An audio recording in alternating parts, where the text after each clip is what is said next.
why Wow. are your ovaries inside your body and our testes outside our body? I mean, Wow. jokes aside. But that's because She got the light in her life. Her love never fails. She lives to walk right. And through her trials, so much grace. So much grace. So much grace. So much grace. Hi everyone, welcome back to the Mothers by Grace podcast, a podcast for moms who need a lot of support and even more grace. And today I'm so excited. I'm very excited. As you can see, our setup is very, very different, unlike what you guys are used to. So let me introduce myself first, and then we'll go to a very special guest today. So my name is Washo. And I'm Charlene. I'm Kadzo. Yeah, and today The guest. I'm alluding to the guest. I think this is, as we've mentioned before, we've all had Kadzo told us about her journey with infertility, and she mentioned the doctor that helped her through it. And what I'm happy about is that, like, there's so many people who asked us about you. Like, we can show you actually messages. We have the receipts. We have the receipts of your messages. Okay, who's the doctor? Where is he? So we used to send Contacts people contacts and everything. So yeah, now we want you to introduce yourself. Tell us who you are. Yeah. Thank you very much, Kanso. Thank you, Washo. My name is Dr. Yamal Patel. I'm a consultant obstetrician gynecologist and advanced minimally invasive surgeon. So yes, I'm based in Nairobi. I have been practicing obs and gynae for the last 22 years. Wow. Wow. So we normally do like a question, just like an icebreaker question, and I think it's for all of us. So for you, if you weren't in your current profession, what would you be doing? I would still be looking to help people. Okay. I think getting to be a doctor, those of you who know me, this is not my job, it's my passion. I actually wanted to be a doctor from the time I was a kid. Wow. And yes, there's a story to why. I mean, I lost my brother in an accident. He was a doctor. And he was one person who said that I want to make him a doctor. So yeah, that strengthened it all again. Yeah. So yes, ever since I wanted to be a doctor, and then I went into women's health. And I don't think I could have done anything better than that. Yeah. Yes. Yeah. I agree. Patient X. Like, I think I was telling Eddie, we're still thinking about when to have a second child, but I was like, hey, guy, we need to plan properly before Yamal gets old. Because I don't think I'm moving doctors. Yeah. For me, if I was not in this career, I don't know what would I, maybe, I don't know, maybe I'd be teaching children. Maybe. You have the patience. I try. Yeah. I'd be a Montessori school teacher or something. Toddlers. From there, my thresholds are toddlers. You understand them? Yeah. Wow. I think mine would be a cabin crew member, because I love traveling. I love meeting new people. I love food, different cultures. So I think being a cabin crew member encompasses all of that. And I think I would really enjoy that job. Yeah. I think for me, I would be a pastry chef. What? Yeah, I know. That took me by surprise. I actually really like. I'm that kind of person who I'll sit and watch cooking shows. Yeah, it's true. Like I watch them. Like I watch this. Like it's exciting to see people cook. So for me, I think I'd be a pastry chef. Yeah. Nice. I am a YouTube chef as well. Oh, you see. I look at YouTube. Yeah. And I cook. Yeah, exactly. Yeah. I get it wrong all the time, despite the fact that I'm watching what they're doing. Yeah. But Okay. Okay, But yeah. I love it. So, Dr. Amal, as you've been told, we've been doing this podcast for about since May, Yes. and it's been, I think, a labor of love for all of us. Yeah. Like we are all moms with children close to the same age, and we've seen, like, from the stories, especially Kazu sharing her story, like a lot of women, a lot of families, let me say families, are going through like infertility. So I think for you, what do you think that there's a rise now of cases of infertility, or before it wasn't as or people weren't open about talking it back about it. then? Yeah. I think if I look at it, I would say it's not, both statements are not wrong. All right. Statement number one about is there a rise? A yes and a no. Why a yes? Because with the current trend and education, many of our women are now obviously working women, and therefore they are studying further, and then they started job, and then they are not yet ready to settle down. So it becomes difficult for women who have advanced in a little bit in their age now to come back to fertility. So when we were looking at our grandparents' age group, by the time they were 18, 19, they were married and probably had their first child. Yeah. Am I right? Yeah. Now we get 34, 35 women still coming to tell me, I'm looking for the right man. Or, we're married, but it's just been a year. So we are thinking of maybe settling down for a year or two and then getting married. Now, by that time, age is catching up. So that's a statement that's true, that it might be rising. Secondly, the fact that they probably are now more open to the idea that, listen, if there is an issue, we go and seek advice. So we see more people because of that reason as well. In the olden days, that wasn't probably the fact. I mean, there are people who would have issues and just keep on trying at home and then eventually never get a child, and that was it. It ends there. But today, now those who are willing, and I mean, getting a child and having someone to call you mom and dad, I think is a different feeling. So basically, I think that statement is also therefore true, that more are open up and they are willing to approach men. Another major factor. Today, I would say there is almost a 50% chance. There's a 40% female factor, almost 40% male factor, and almost 20% combined or unexplained. So if we look at it from that angle also, men in the past were not open to the idea that they could have a problem. I think today it may still be a stigma in some areas, but majority of them come in and are willing to do the test and are willing to be evaluated and are willing to accept that they have a problem. So I think that's also happening. Okay, so it's both sides, female and male as well. I love that. Yeah, I think from what I'm hearing you say, that like one of the factors of, or one of the causes of infertility, is it in delay in waiting for, like, is it age a factor, like from what you said? So how does age affect? One, very important point. One, every woman or every girl, when they are born, they're born with a certain finite number of eggs. When they reach the adolescent and they start the first period, that's when these eggs have dropped to around 300,000 or so in the body, in the ovaries. And then they are recruited every month and shed and released. Recruited every month and released. So every month you're losing the eggs. Now let's take it like God gave you a full tank of petrol. There is no other petrol tank, petrol station that you can go and fill this up. So as you're driving your journey of life, you're losing these eggs. All right. And it reaches a certain point that now the fall of the egg becomes a bit more rapid, and that's around 35 years. And then at 40 years, it just drops, crashes.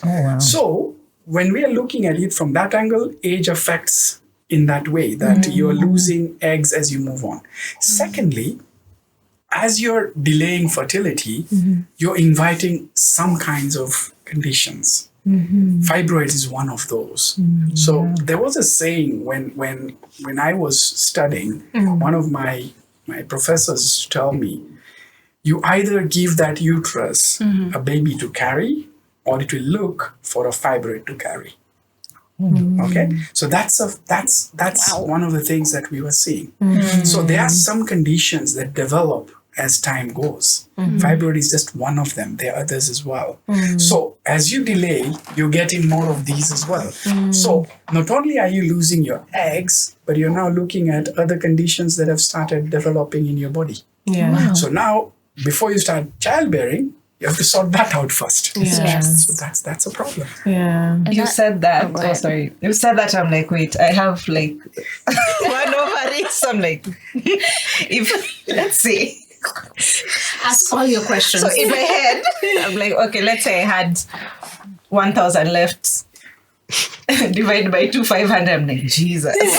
Because you have one like, ovary left. Babe, we need to. Yeah. Yes. So now, if for someone like me, how I don't even know how to phrase that question.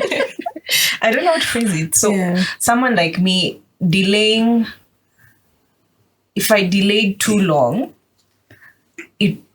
chances of me conceiving would be much harder. Much more difficult than someone with 2 ovaries, for sure. But from the mere fact that it's the number of eggs that have gone down. But if everything else is fine. It's okay. I mean, it's not mandatory that you have both. Same with the tube. Some people develop an ectopic and lose a tube, or some people have one tube that's blocked. As long as the other tube is fine, I think you're still okay. But yes, your time frame becomes shorter. Yeah, so you shouldn't wait too long. This year we're coming.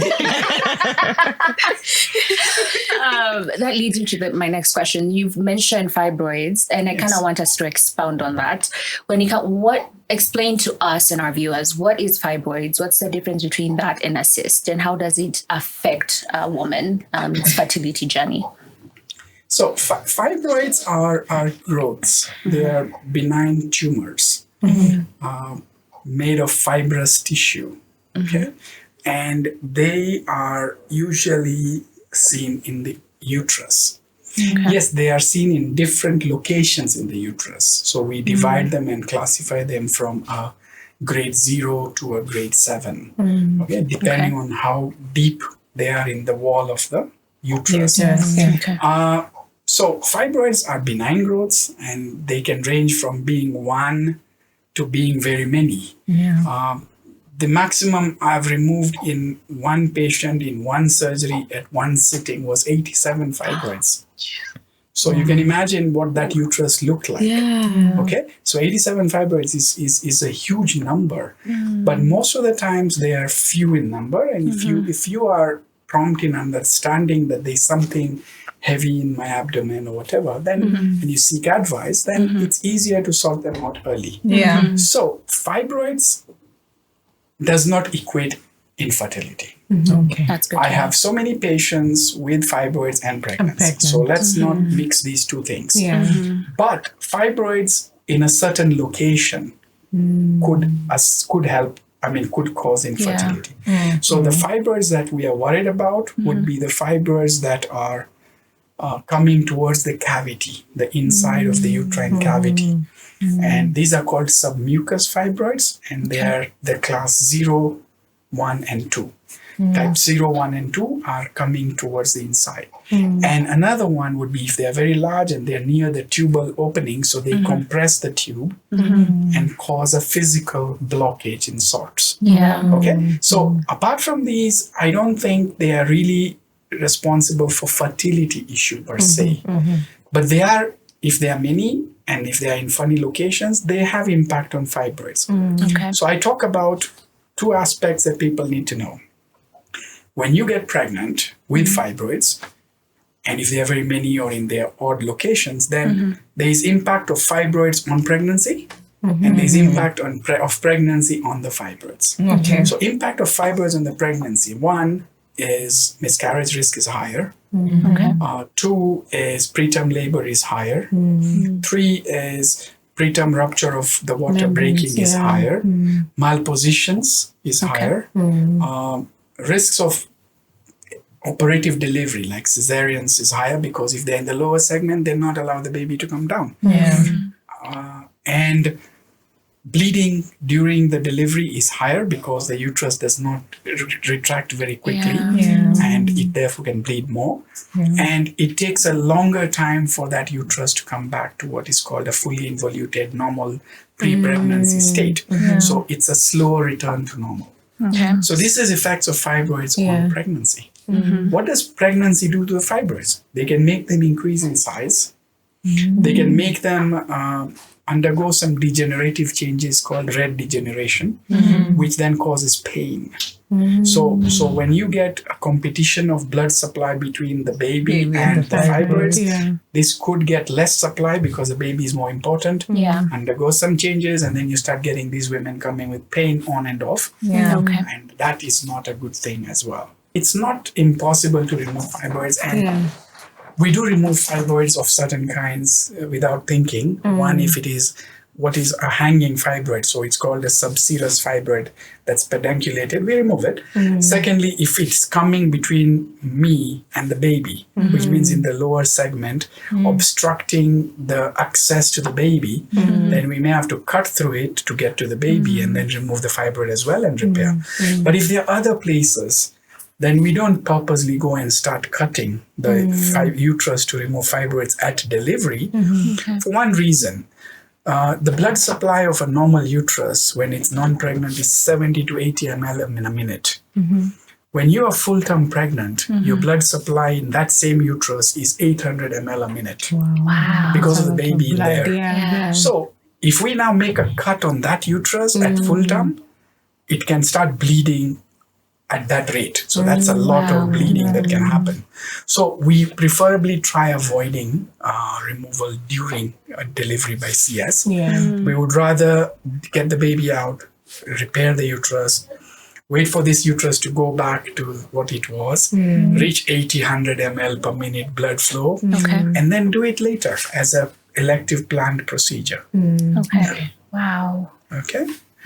So not advocated, but not impossible. If we have to, we can give some injection to reduce the blood flow and still do it, but not advisable. Okay.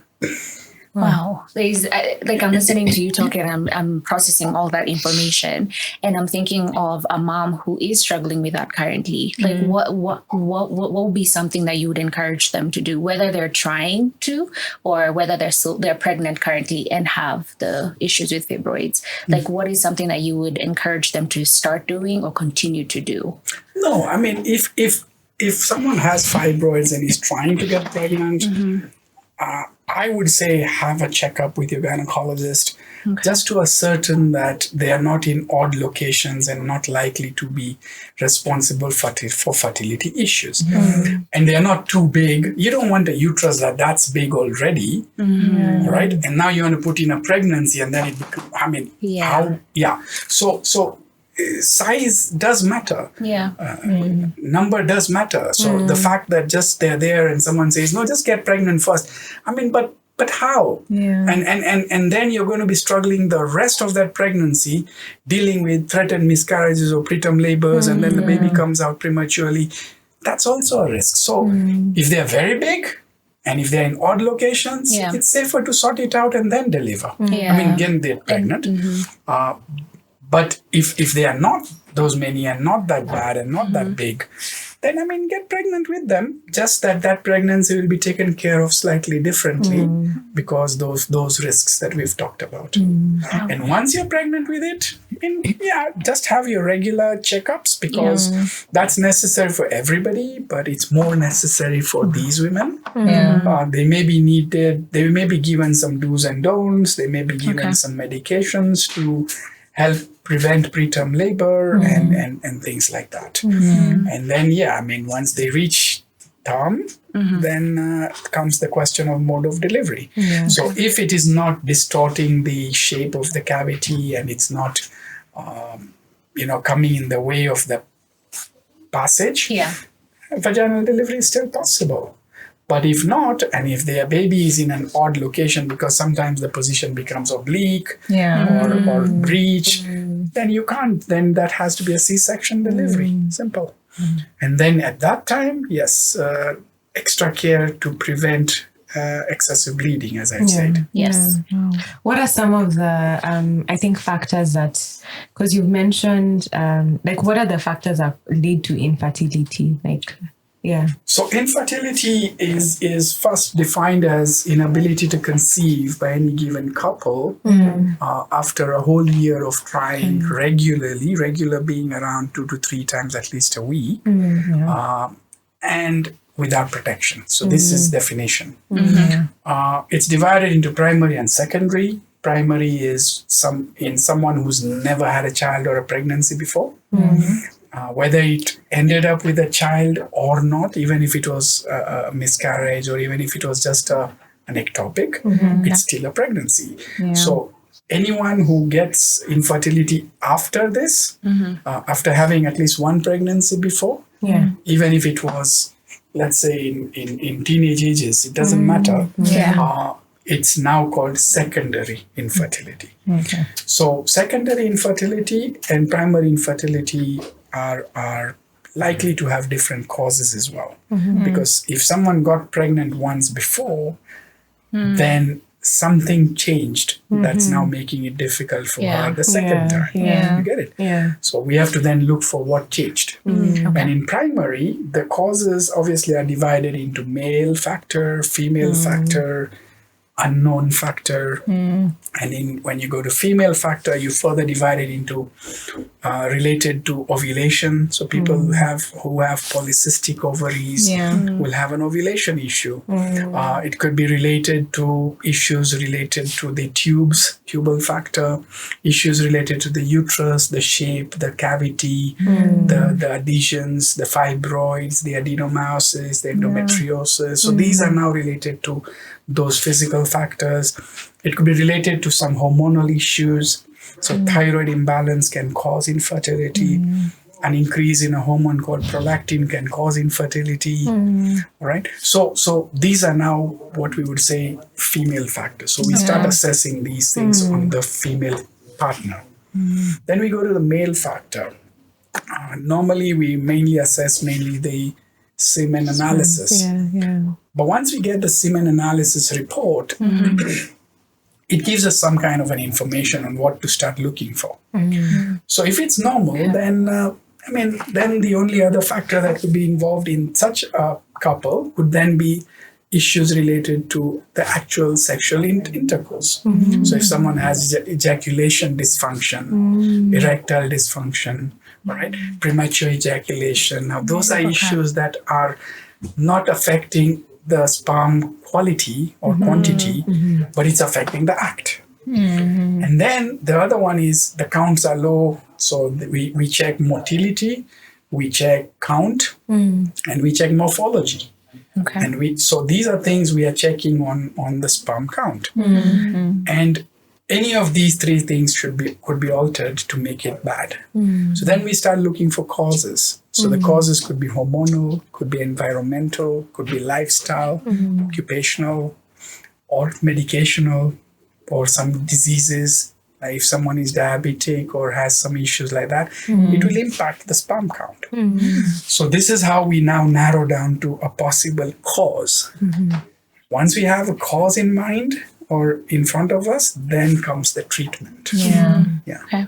Could you expound more on the environmental and lifestyle? So environmental and lifestyle, I mean smoking, I mean alcohol, I mean mirror, definitely impacts. I mean some of the hard drugs. I mean, so these things are related to recreational.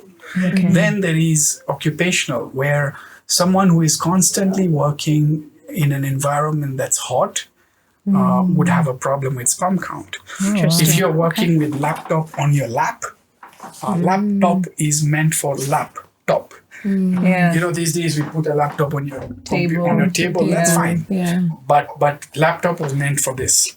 So if men are working like that, Yeah. it impacts the sperm count. Interesting. Okay. That seems like a Because- fun fact. Because the temperature generated by the computer is unhealthy for It's the not testis. adequate. Yeah. No, is unhealthy Okay. for the testis. Yeah. Why Wow. are your ovaries inside your body and our testes outside of our body? I mean, Wow. jokes aside.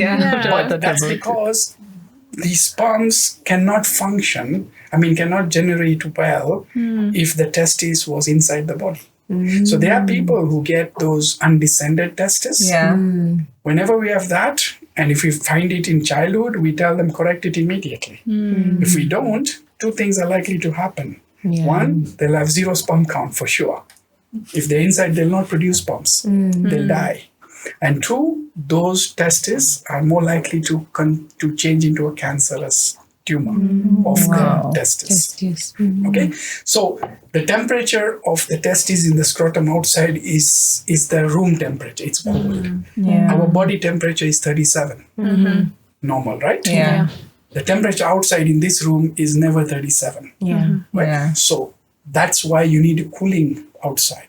So if you do anything in a hot area or you're using a laptop here, you're heating the testis. Wow. Your counts are going to drop for sure. Okay, so those sort of things are occupational. That's what I meant. Wearing very tight briefs. Tight. Yeah. Not good. Boxers, better. Right? They are loose. They are Yeah. free-fitting. So those kind of things. So go tell your husbands, no tight briefs. All the ways are going to throw away. Not take this laptop. No. Wives will go home and do a complete declutter. Where my briefs, they're gone. Wardrobes. Yeah. That's what's going to happen. You have them when we're done. So those are the factors. Does diet impact? Diet can, but I don't think there's a straightforward link with any specific diet and counts, or even female factor for that matter. Yeah.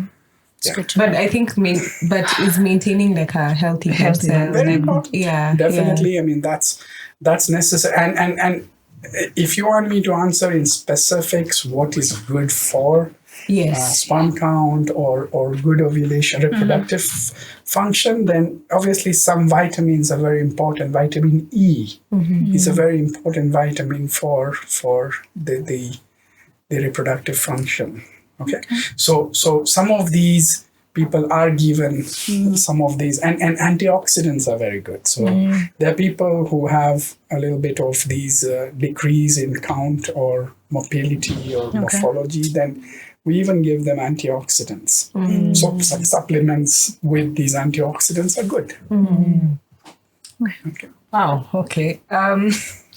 You had mentioned PCOS, and there was someone who had talked about it, asked a question because she said she was diagnosed with PCOS, but she got her doctor recommended steroids and painkillers, and that's that. So she's like, is there a better treatment? I saw your face.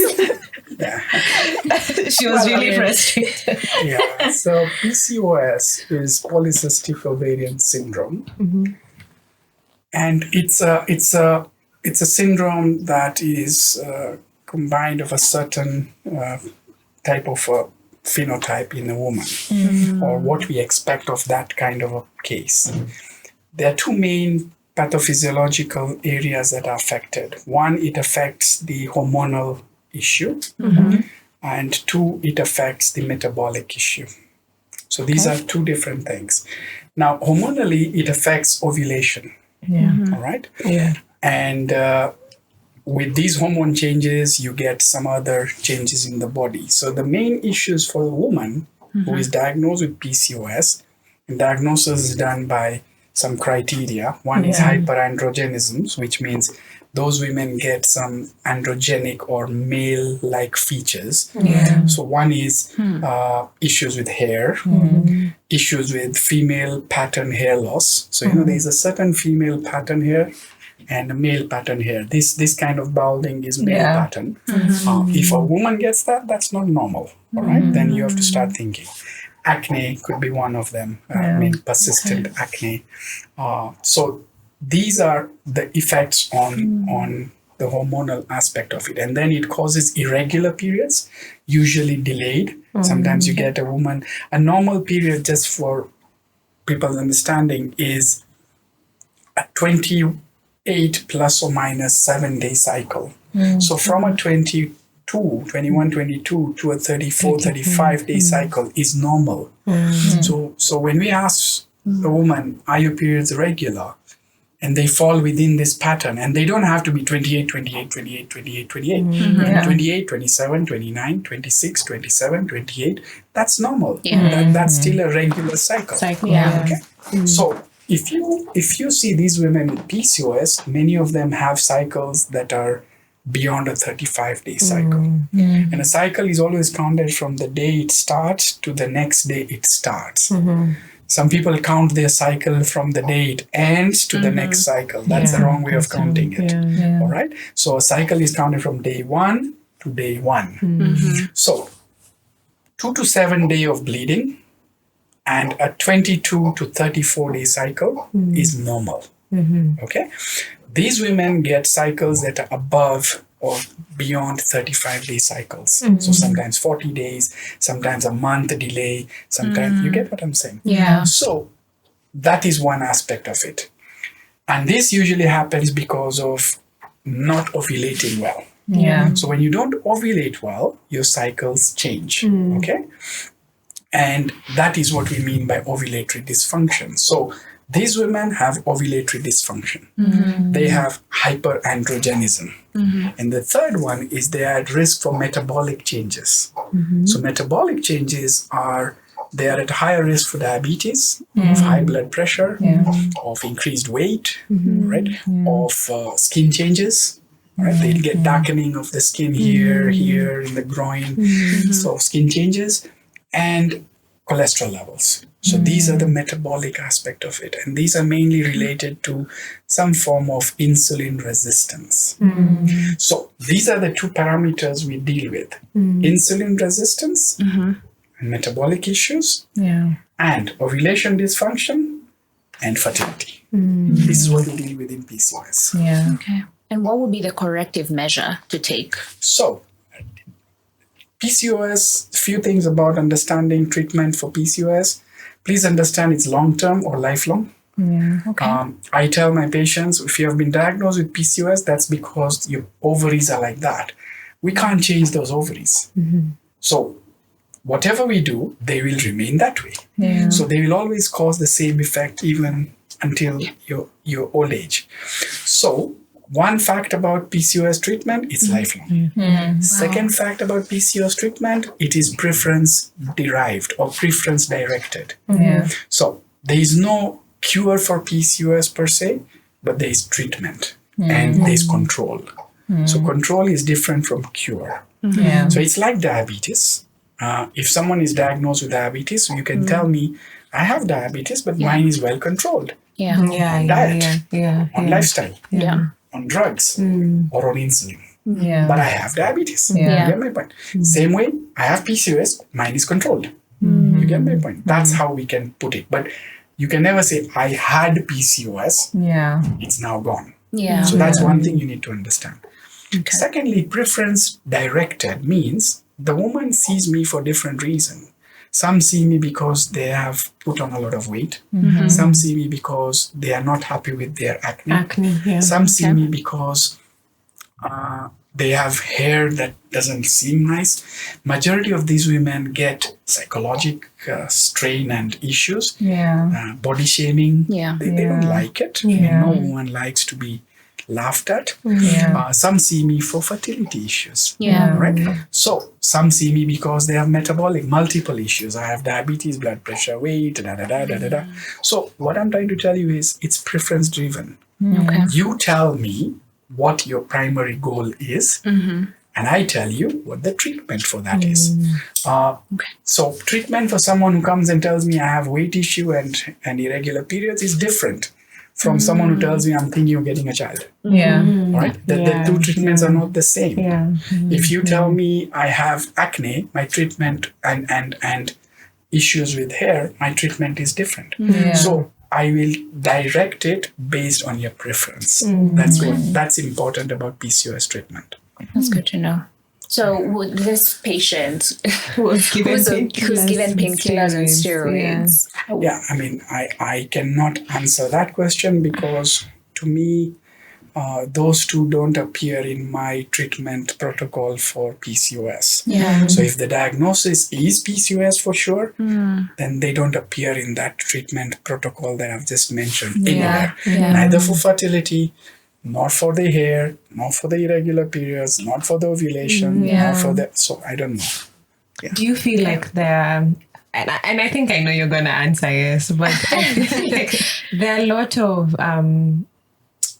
misdiagnosis of even PCOS. Like you go to one doctor, they see something circular somewhere, then they're like, oh, this is PCOS, and what treatment plan they give you is not what is expected of you. Yeah. So PCOS diagnosis is very clear cut. I mean, we follow what is called the Rotterdam's criteria. And there are 2 out of 3 criteria there that should be fulfilled. Okay? So I don't think, and one more, very important, it's not very easy to diagnose PCOS in a teenager. Because for the first couple of years after the menarche starts, the cycles can be irregular, but not because of PCOS. So when you and the first few years of teenage years, the ovaries may look polycystic, but they are not polycystic. So the diagnosis of PCOS is very clear cut. How to make it, when to make it, how to make it in an adult, and when to suspect in an adolescent, but never to confirm and wait till adulthood to confirm. So those things are clear. So the question about and how it should appear on an ovary, the characteristics are very clearly written. So I mean, I'm not giving a lecture on how to diagnose it now, but it's clear cut. So there is no question about whether one person got diagnosed with it in one place and then in the other place they say it's normal. If you follow the criteria properly, the diagnosis should be similar in both places. That's what I'm trying to say. Yes, there are some exceptions to a rule everywhere, right? Most people with PCOS are also on the heavier side. They have increased weight. But then there is also a specific phenotype that is what we call thin lean. They're thin, lean, but they have PCOS. But if you still follow the criteria, I say 2 out of the 3, they'll still fit into the 2 criteria out of the 3. So diagnosis is not different. But then looking at this woman and this woman, they'll be very different. Same with fertility issues. Not all patients with PCOS necessarily will have challenges getting pregnant, right? So some have more of the issue with metabolic. Some have more of the issue with the hormonal. So it's difficult. I mean, some people will say, I was told I had PCOS. I was told you'll not conceive naturally without taking treatment. And I got pregnant. I mean, so it meant her focus of her body or of her PCOS was more on the metabolic side. Else, different. And this side was still not bad and they got pregnant. So it's not necessarily wrong that they had PCOS, but it's just that they did not have the one that caused the fertility aspect of the problem. They had other issues. Maybe they are now hypertensive and diabetic. Get it? So that metabolic aspect could also still be due to PCOS. You get the point. So not every woman with PCOS has to have infertility. It's not mandatory. All right. It could be this or this that, or yeah. both. We don't know. Right. Yeah. Yeah. I'm glad you said that because I think it really helps clear the air. Yes. Because a lot Yes. of women with PCOS would find another woman with PCOS and they'd immediately, like the person. But how? Exactly. Yeah. They'd immediately almost diagnose themselves. Yes. So I'm glad that you cleared that that aspect. This person asked, they said they have multiple fibroids during well, I guess we answered that. But anyway, multiple fibroids during pregnancy, what should I expect?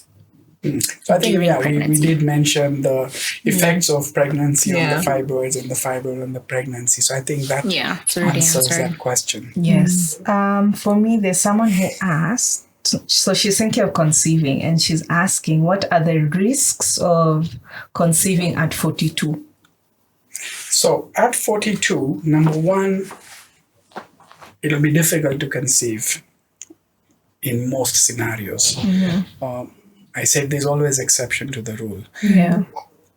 If I look at the graph of the eggs, I told you after 35 it starts dropping, after 40 it dips. So the first step, I think she should, even if she's considering a pregnancy at the age of 42, is at least have her ovarian reserve checked first to understand whether trying naturally is even an option in the first place. What I mean by that statement is if the ovarian reserve is found to be already quite low, these are the women I would advise go into artificial reproduction and get your baby soonest possible. Don't waste too much time trying to get pregnant naturally. Yeah. Because if your eggs are low, you need to harness them quicker with the IVF route, for example. Okay. So step one, if she is considering a pregnancy at the age of 42, check her ovarian status first, the ovulation, ovarian reserve. If it's good, I mean, then yes, give it a few months of trial and see with some supplements and all. But what are the challenges? One is getting pregnant will be difficult. Yeah. Two is if you do get pregnant, the risk of a miscarriage or an abnormal pregnancy is higher. So at both extremes of ages, the very young teenagers and the very old above 40 have a higher risk of abnormal pregnancies and blighted ovums and things like that. Then they have a higher risk of a baby with a chromosomal abnormality. So Down syndrome or such syndromes and abnormal chromosomal abnormalities are higher. So that's why any woman above 35 is automatically advised to consider Down screening while they're pregnant. You get it? So that's another risk. Once they do get pregnant and so they'll do all this screening and let's say everything is fine, then the other risks are these women are higher at risk for gestational diabetes, as well as blood pressure in pregnancy, as well as preterm labors. So those are the next things to watch out for, all right, in such a woman. So they are taken as a little bit of a high-risk pregnancy. We call them elderly gravida. So an elderly gravida is not tackled the same way as a 27-year pregnant. They may both be first-time mothers, to be, but their pregnancies are very different. And their pregnancies therefore require different skill set as well. The one who takes care of this could be any regular person who is trained in obs and gynae. The one who takes care of these ones has to be more experienced with high-risk pregnancies. So that's the difference. Okay. I like that. Let me go to this question somebody asked. Can I try to have a VBAC after 2 C-sections? After 2 C-sections, I would advise against it. The risk of a rupture is increased almost fourfold to a normal risk, and that's a significant risk. If we look at individual cases and then you come and say, has no one ever delivered after 2 cesarean vaginally? No, you'll get those cases. But you see, when we are talking of medicine, we're talking of probabilities. And if the probability of you having a complication or a rupture is high, and I say it's 4 to 9 times as high as someone who does not have a scar, then, my dear, that's not worth a risk worth taking. Yeah. You don't carry a pregnancy for 9 months to take that kind of a risk just because you want a vaginal delivery. Yeah. No. I beg to differ. I would rather you have your cesarean section. It will heal. Trust me, there's nothing to worry about there. You want to have another 2, go and have another 2. If it's done, I don't care. I've done a previous 5 and a previous 6 as well. Yes, the risk increases each further time they do. But what I'm saying is, it's still okay. Yeah. But don't try a vaginal birth and then rupture, because if you rupture, it's almost a guarantee, more than 80-90% that baby is gone. All right. And it's also almost a guarantee that you as a mother will have a very turbulent post-op period. Even if they repair that uterus, you will need blood transfusions, you may go into shock, so it's a very bad thing. Okay. So preferably 2 and above, no. 1 maybe yes, but it depends on whether you had a cesarean previously for a recurrent cause or a non-recurrent cause. What do I mean by a recurrent cause? Most people who have a cesarean for progress issues, baby reached a certain stage in delivery, you reached 6-7 centimeters, got stuck there, did not move, ended up as cesarean, or maybe you reached full dilatation, you really pushed, it didn't come out, then they even did a vacuum, helped you, it didn't come out, and then you ended up with CS. Seriously, don't try that again. It's not going to happen, because that's being stupid. That's called CPD, cephalopelvic disproportion, and if it's happened once that way, don't take a risk again. And you're not in a position to push for too long with a scar, you'll rupture. Yeah. You get it? So those are patients, they're called recurrent causes. Non-recurrent is you had a placenta previa, baby was breech, baby pooped at 2 centimeters. If the next time the baby did not poop, it did not mean you could not have delivered vaginally. You could give it a try, but the risks go higher than if you didn't have a scar. So you have to be careful because you have to check the scar thickness at times. You have to be very closely monitoring that pregnancy. There is what is called a VBAC protocol. So they may have to take your blood sample and keep a blood unit ready. They may have to keep you on constant monitoring. They may have not to be able to induce you. They can't induce previous scars.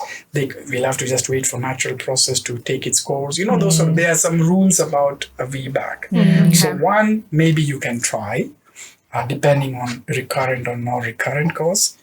2 and above, don't try. Okay. You've had friends who can try for VBACs.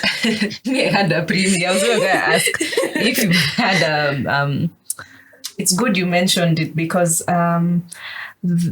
different people say different things. We've had that if you want to try a VBAC, you should do it 2 years, 3 years. So 1, does the number of years matter for the people who don't know? And 2, if you had a preemie, I think there was someone who had asked in one of the comments.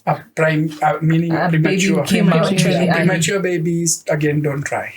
The reason is those we both had premature babies. Those uteruses have not formed the lower segment properly. So it means you've done the cesarean in slightly the upper segment. There is a lower segment and upper segment. So when you do an upper segment cesarean, or slightly because it was not formed well, then the risk of ruptures of those are higher than a lower segment cesarean. You get it? Yeah. So those ones are again one of those that we wouldn't advise. Okay. You get Interesting. it? Yeah. And because there's something called a lower segment which forms as the pregnancy advances to term. Yeah. So when you have a premature baby, that lower segment is not yet formed. Yeah. So it's not a very good thing. So do they carry to term? They can carry to term. They can carry to term. They don't need a premature delivery if everything is fine. But they should not be allowed a trial because the risk of rupture is again higher. Yeah, that's what I meant. So they don't need a premature delivery, but they may need a cesarean delivery. Okay. You get the difference. Yeah. Yeah. I had multiples. I've never had anyone ever mention a lower scar and a high. Like I've never had that before. So there's a lower segment and an upper segment. are you able to describe what the lower, like how can someone identify? Okay, A lower segment is formed as the baby's head descends down and it stretches the lower part. That stretching part is where we normally do a cesarean at term. But in a preterm baby or a preterm delivery, that lower segment has not yet formed. Yeah. So it means when we cut it, there was an area that was going to form here that's called the lower segment, but we cut it here. That goes into an upper segment. And an upper segment cesarean is not equal to a lower segment cesarean. The risks are higher in a subsequent pregnancy Okay. of a rupture. Wow. That's what I meant. Okay. That's interesting. And like for me, And the duration, you mentioned about duration. 31, I think That's 31 weeks. not yet formed. And she got to 36. 36. That's not, and you said with twins? Yeah. Then that most likely the segment was formed because there were two. That's the point. But as I said, we do check the scar and everything. Yeah. Regarding the interval, I don't think the minimum interval I would advise before trying another pregnancy after a cesarean is a minimum of 9 months. Okay? So after 9 months, whether it's 1 year, 1.5 years, 2 years, it doesn't matter. Some come and tell me, Dog, it's been 5 years. My scar, who said the scar gets stronger as time goes by? At 9 months and 1 year and 2 years, it's the same now. Yeah. But before 9 months, it could be considered a little bit early. Yeah. So before 9 months, I would say, no, this is an early conception after a cesarean. The scar might not be the best prepared for a vaginal trial. Okay? But after 9 months, after your baby is 9 months, so that means an interval of delivery that's around 18 months. Okay. So 9 months of this and 9 months of pregnancy. So an inter-delivery period of above 18 months is okay. Now, 18 months, 24 months, 30 months, or 5 years makes no difference anymore. So don't tell me, I mean, some people come and say, oh, it's been 5 years, doctor. I don't care, it's been 5 years. It's the same as the 18 months. That's what I'm saying. Yeah. Okay. Wow. Yeah. Interesting. Why is it that you've briefly mentioned this, but if you were able to expand on it, what is it about the constant cesarean section procedure that makes it high risk as time goes on? What is that? Like when someone, for example, if someone consistently, you've said you've operated on people who've had like 5, 6, Yes. what is it about the consistency of the C-section Not procedure? consistency, the number of Yes, cesareans. the number of the cesarean section that makes it high risk as time goes on. So many factors. One is risk of rupture is higher. The uterus is a muscle. A muscle is stretchable Yeah. to some extent. Yeah. When we cut you and you repair it, it's no longer a muscle, it's also some scar tissue. So with each subsequent scar tissue, it gets weaker and weaker. And if I was to pull this shirt or anywhere, it will tear at a joint. Yeah. It will always tear here, where the two have been joined. Same with the uterus. So where their repair has been done, that is a weak point. Okay? And it's scar tissue. Scar tissue is not stretchable. Yeah. You don't stretch scars. Okay? But you can stretch muscle. You understood? So with each subsequent scar, that scar gets weaker and weaker. That's one point. Secondly, the other risks of multiple pregnancy is the risk of what we call a morbidly adherent placenta, which Expand. means if the uterus is this way, the placenta sticks to the inner wall of the uterus, Yeah. then it has the cord that attaches to the baby. Once the baby is born, this placenta separates off and comes out. But a morbidly adherent placenta can form wherever there is a damage to the uterine wall. So if there is a myomectomy, fibroid surgery, adenomyomectomy, adenomyosis surgery, cesarean section, if the placenta comes there, it may stick and it will not separate. Right? And if it refuses to separate, my dear, with an 800 ml per minute blood flow, and it starts bleeding, Yeah. my friend, people lose lives. Yeah. So if a morbidly adherent placenta is suspected because it's low and it's near the scar, that woman is likely to even lose that uterus during delivery. You might have to remove that uterus, do a hysterectomy to save that woman. Otherwise, we might lose the woman. So that's PPH. PPH, postpartum hemorrhage, is extremely dangerous. And when it happens, only that woman who undergoes it will understand what it is. Yeah. It is in a matter of minutes, a woman who's talking to you will have gone. Yeah. Right? And you'll even be surprised what really happened. So if you're not swift in action there, it's bad. So that risk increases as well. Okay. Okay. So every subsequent scar, we always pray, please, placenta, attach to the behind, attach to the upper part. Don't come and attach down. Yeah. And if we attach down, then we start prepping the patient well in advance. Like, be ready, you can bleed, be ready, you may need blood transfusion, be ready, you might lose the uterus, be ready. So you see, they're mentally prepared. You don't expect something to happen suddenly as a surprise and then you don't know what to do. Yeah.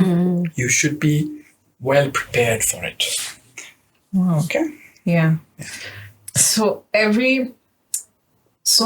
do you treat so as a CS patient will be treated differently compared in terms of care? No. One previous years, two previous years, nothing changes in the care. So they don't become high risk or anything? No. Those are not high risk. The only change happens is towards the end in decision making. Right? Is this one for a VBAC or not? Is this one for, those changes will happen towards the end. But those are not high risk pregnancies. Those are routine pregnancies. High risk pregnancies, like if I find this placenta stuck there or low lying like the previa placenta, then those become high risk. Those are different. But just because she's had 3 previous cesareans, I mean, to me, that's not a high risk pregnancy. Yeah. But towards the end, we'll decide accordingly. Okay. There was someone who had asked, they had asked about how to prepare if they wanted to start preparing for a pregnancy. What would you advise? What would you advise them on preparing? How to start, and is there a period? Preparing? No, I mean, you see, these days, yes, people are coming for what we call preconceptional checks. I mean, so it's good to once in a while have a preconceptional check with a gynecologist, your gynecologist. They just check you and see that everything is fine. Your uterus is looking fine, your ovaries are looking fine, your periods are regular. Just assess some basic things. And then the only advice we give them is, yes, go try and just take folic acid. So the only necessary prenatal vitamin is folic acid. Yeah, I mean, there are those with multiple other vitamins with it, which is fine. But the required one, the one that's mandatory, the one that you should try not to avoid, you should try not to get pregnant without, is folic acid. Right. And now that I've seen that you're really... You've gotten some new technology for endometriosis. I don't know if you don't talk about it. The one, patients, what you'd advise patients with endometriosis.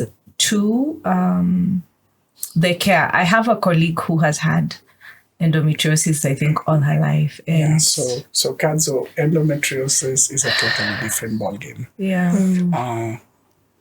That's the direction I am in now. Yeah. All right. I am not into too much of obstetric work anyway, anymore now. And the reason is, yes, I am going into this field of endometriosis and adenomyosis, and that's a wrath on women. I mean, it's actually bad. It's terrible. Those women, they have problems. I have dealt with someone with 11 previous surgeries, 19 previous surgeries. These women, most of them are depressed. They don't have a quality of life. So I think that's a totally different ball game. It's a totally different discussion. we may not be able to cover that here.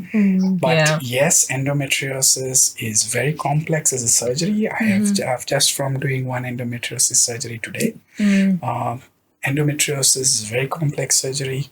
It has very high risk of complications. And therefore, not everybody should even be doing endometriosis surgery. The skill set, the equipment, the technology required for it is very different. The preparation for it is very different. So basically, endometriosis is a totally different area. Yes, we at Third Park Hospital, that's the hospital. I'm one of the directors there. Is actually an endometriosis center. And we have 3D laparoscopy, which really enhances how to tackle endometriosis. So you know the way you look at a movie in a 2D and a 3D. You put on glasses and then you see those things coming to you and go far, and you can set the depth. That's what we see in 3D laparoscopy as well. So with that kind of laparoscopy, going very close to your bowel, to the bladder, to the rectum, to the ureter is possible, to blood vessels. If I can't see that well, those are very, very vital structures that can be damaged as you're trying to remove endometriosis. And if you don't remove all of it, it's of no use. So it has to be a proper, complete excision surgery.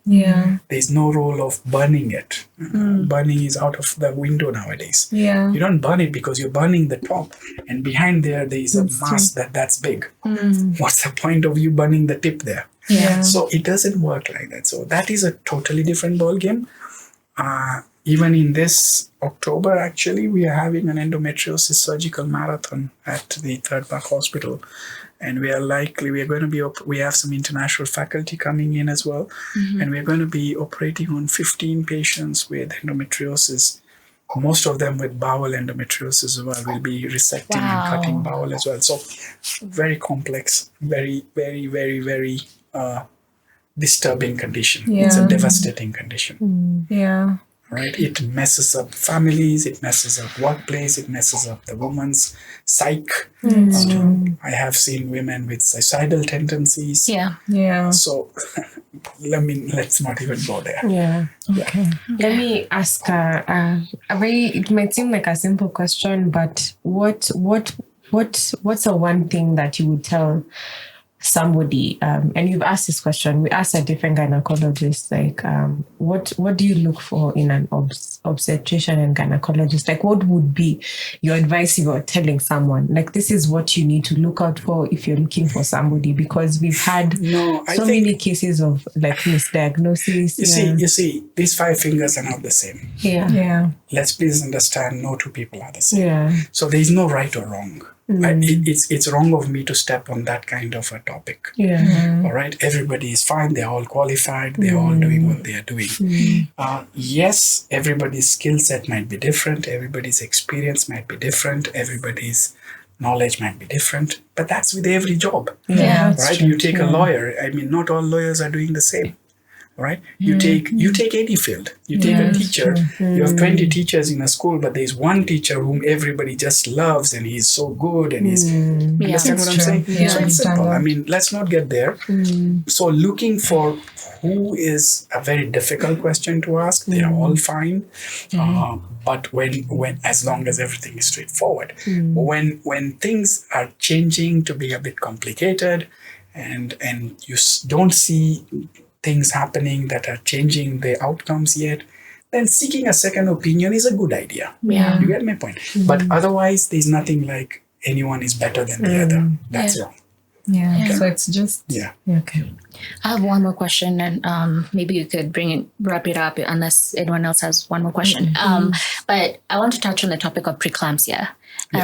What is preeclampsia, and can someone be diagnosed with preeclampsia during pregnancy and after delivery? So preeclampsia is a complication of hypertension in pregnancy, and hypertensive diseases in pregnancy has different categories. Preeclampsia is when it's a complicated version of it, but when there is high blood pressure, after the gestation of 20 weeks. And there's also proteinuria due to kidney changes. So basically, that's in simplified form. Yeah. But preeclampsia can be divided as very early onset, the ones that start very 20, 24, 25 weeks. Those are usually very bad. There are some conditions that can predispose you to very early preeclampsia.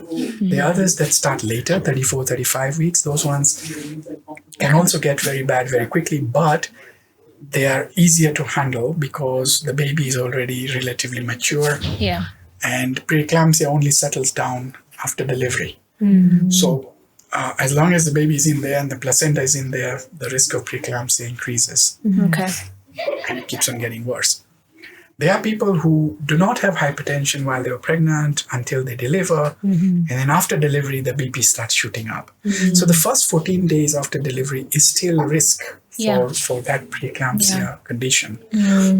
But then they are usually sometimes handled with medications, and given time, it settles down. So preeclampsia is very complex. Yes, there are certain risk factors, twins, some medical conditions, there's some syndromes like antiphospholipid syndrome, some thrombophilia. So there are some kind of conditions that predispose you to it. Molar pregnancy or abnormal pregnancy, they shoot it up. So certain kinds of risk factors are there. And we can sometimes suspect it at the 12 to 16 week or 16 to 20 week scan by seeing some changes in the uterus. We see the blood supply to the uterus, and that's called the uterine artery, and we see some changes in it. We can tell this woman is likely to develop it. And therefore we can try and take some measures to closely monitor her, and probably also give us some measures to try and prevent it or delay it. So those kind of things are there. But otherwise, once it develops, it's just a matter of monitoring closely because it can have impact on the mother as well as the baby. Okay. Right? My next question was monitoring closely until a point that the baby is viable enough. We don't wait till 38 weeks if preeclampsia is bad. Then we sometimes have had to deliver a baby as early as 26 weeks, and that baby today is 5 years plus. That was my record. The youngest baby I've got is 26 weeks at 600 grams. But and the baby did well, but that is severe preeclampsia.